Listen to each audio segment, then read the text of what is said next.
Hello and welcome to CMS Forex News. I'm your market analyst Nick Nassad. Today is Wednesday, June 17, 2009.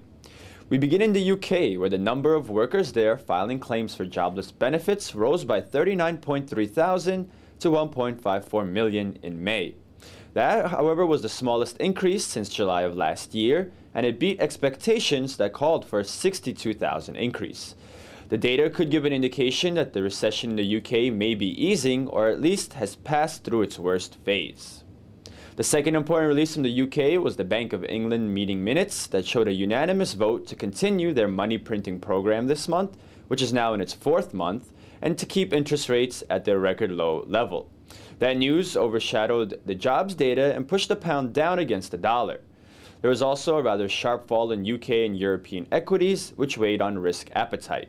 The pound-dollar pair retested its support from yesterday near the 1.6220 area, following a 250 pip drop from its overnight high near 1.6480.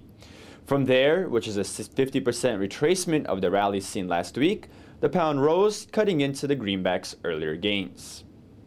The euro-pound pair rose in favor of the euro, snapping a decline in this pair since June 5th that has spanned about 400 pips. Plotting a Fibonacci retracement levels from the high on June 5th to the low seen yesterday, today's rally is revealed to be a 23.6% retracement of the recent down move. After hitting the 0.8535 level around the New York Open, the pound managed to shave off some of its earlier losses. In the Eurozone, the trade deficit narrowed to 300 million euros on a seasonally adjusted basis in April, though the figure was a result of imports falling faster than exports, as both contracted for the month. Exports are down 1.3%, which broke a streak of 2 months of gains. Imports, meanwhile, fell 2.7% as European consumers and companies continued to cut back spending.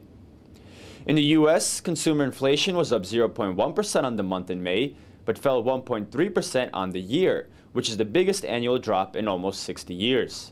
Companies are unable to raise prices as consumer demand is still low. Though there are signs that the economy may be stabilizing, there is still a high degree of unemployment out there.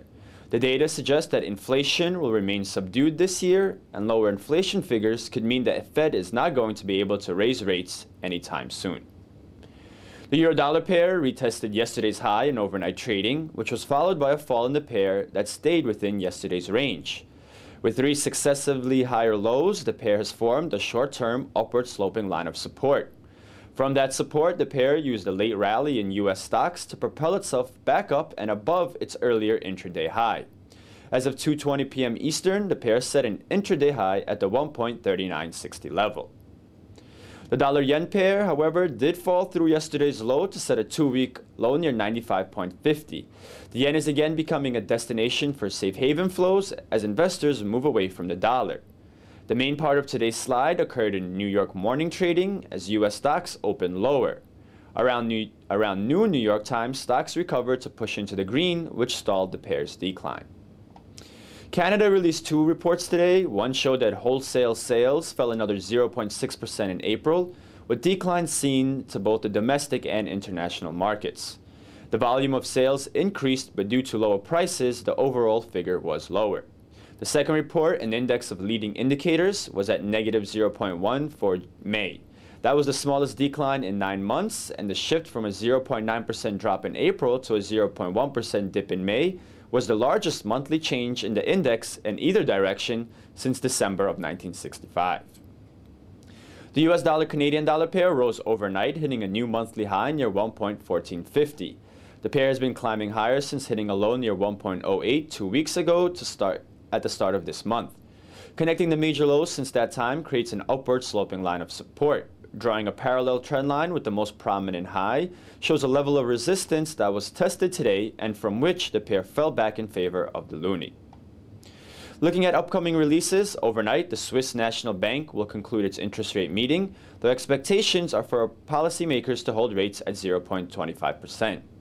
Also overnight, the UK will reveal data on retail sales, government borrowing, and the CBI measure of manufacturing orders.